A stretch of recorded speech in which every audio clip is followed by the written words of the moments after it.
Hello. Have a nice. बड़ा अच्छा लगता है मुझे जब मैं देखता हूँ कि कोई खुशहाल हो रहा है। मुझे अच्छा लगता है जब मैं देखता हूँ कि देश तरक्की कर रहा है, पर उसको दुख होता है, चुभन होती है जब पता लगता है, देखता हूँ मैं कि तरक्की नहीं हो रही, लोगों के रोजगार छूट रहे हैं वगैरह।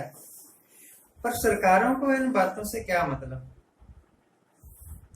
सरकार के आंकड़े कुछ और बताते हैं, हकीकतें कुछ और होती है। अगर आप गवर्नमेंट से पूछो ना, कोई आरटीआई डालो अनएम्प्लॉयमेंट के ऊपर, बेरोजगारी के ऊपर, भूखमरी के ऊपर, तो आपको ऐसे आंकड़े दे देंगे जवाब में कि आपके मन को बड़ी तसल्ली हो कि हम दूसरे देशों से बहुत अच्छे हैं, हमारे यहाँ गरीबी नहीं है, भूखमरी नहीं है, बेरोजगारी नहीं है वगैरह। परंतु देखिए, इधर नॉर्थ इंडिया में वैसे तो कई जगह है ना कारखाने, परंतु चंडीगढ़ के आसपास, सोनीपत के आसपास, पानीपत के आसपास, लुधियाना, जलंधर, यहाँ पर बहुत सारे कारखाने हैं, छोटे यूनिट। लुधियाना में साइकिल बनाने के कारखाने, साइकिल के पुर्जे बनाने के कारखाने, मोटरसाइकिल। इसी तरह सोनीपत में ज्यादा करके कारखाने बंद हो गए, बंद हो चुके हैं। उनके पास अपनी, जहां पर उन्होंने कारखाना लगाया, उन जमीनों का, उन बिल्डिंगों का किराया नहीं दे सके जिन्होंने बिल्डिंगें किराए पर ली। बिजली के बिल तक नहीं दे सके।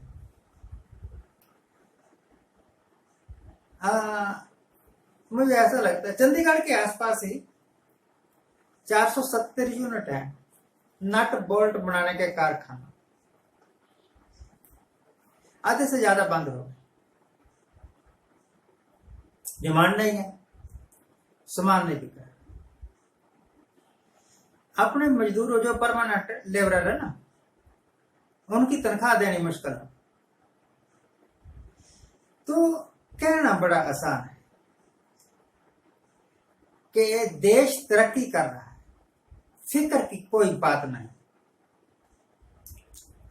अब एटलस कारखाने वालों से पूछो, एक पहले रोड मास्टर इंडस्ट्री का साइकिल आया करता था, आरएमआई का साइकिल, आजकल कहीं दिखता है? सब बंद हो। क्यों? इस लॉकडाउन ने बहुत मार मारी ना, लॉकडाउन ने बहुत मार मारी। एक्चुअली लॉकडाउन का आइडिया ही बेवकूफाना आइडिया था।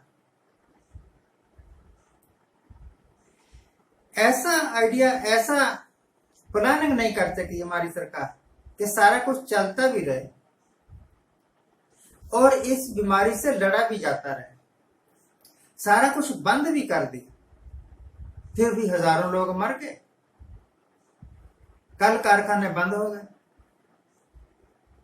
तो इसको मैं कहता हूं it was the mismanagement, blunder mistake की लॉकडाउन लगा के, ब्लंडर मिस्टेक की जीएसटी लगा, और ब्लंडर मिस्टेक एक तो होता है भूल चूक, एक दूसरा होता है जानबूझ के कुएं में छलांग लगाना। नोटबंदी वही कदम, नोटबंदी वही कदम। एक खबर मेरे सामने आई तो मैंने सोचा आपके साथ साझी करता हूं। राकेश टिकैत बहुत बड़ा नेता बन के उभरा कृषि कानूनों के विरोध में। ये जो आंदोलन चल रहे हैं उनमें, पहले भी था, पहले इतना मशहूर नहीं था, अब ज्यादा हो गया।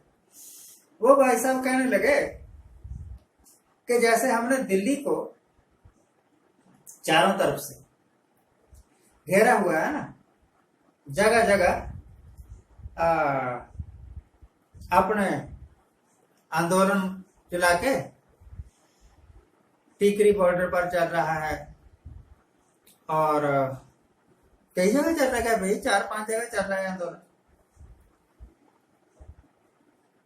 वैसा ही आंदोलन हम लखनऊ में करें। सरकार क्योंकि हमारी बात नहीं मान रही, इस करके अब इस सरकार को सबक सिखाने का टाइम आ गया है, सिखाएं। तो दूसरी पार्टी कहां चुप रहने वाली थी, उन्होंने फट से धमाका कर दिया कि अगर राकेश टिकैत यूपी में आया तो यहां पर योगी जी का शासन है, जेल में डाल दें। इन बेवकूफों को पता नहीं, राकेश टिकैत तो है ही यूपी का। अगर की क्या बात है, वो तो है ही यूपी का, कर लो अरेस्ट। 8 महीने से यहां बैठे हुए हैं दिल्ली में, गाजीपुर बॉर्डर में या कहां बैठे हैं, करते अरेस्ट, जेल में डाल देते और लगा देते कोई टाटा शाटा यूएपीए लगाते सीधा, और जुबान तो भी नहीं होनी। क्यों नहीं लगाया, क्यों नहीं लगाया? इसके 2 ही कारण हैं। पहला तो ये कि जिस तरह अन्ना हजारे को बीजेपी और आरएसएस का समर्थन प्राप्त था, इन भाई साहब को भी इन्हीं दलों का समर्थन प्राप्त होगा। अपने आदमी को कौन जेल में डाले? और दूसरा, सरकार ये सोचती हो कि इसको अरेस्ट करने से, राकेश टिकैत को या किसान नेताओं को अरेस्ट करने से कहीं उल्टा प्रभाव ना पड़े, जो 4 वोटें हमारे हाथ में है वो भी ना खिसक जाए।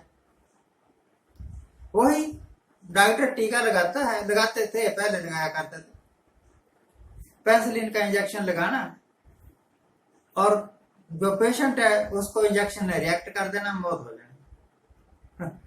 तो कहीं हमारी दी हुई दवाई किसानों को उल्टा ही रिएक्शन ना कर।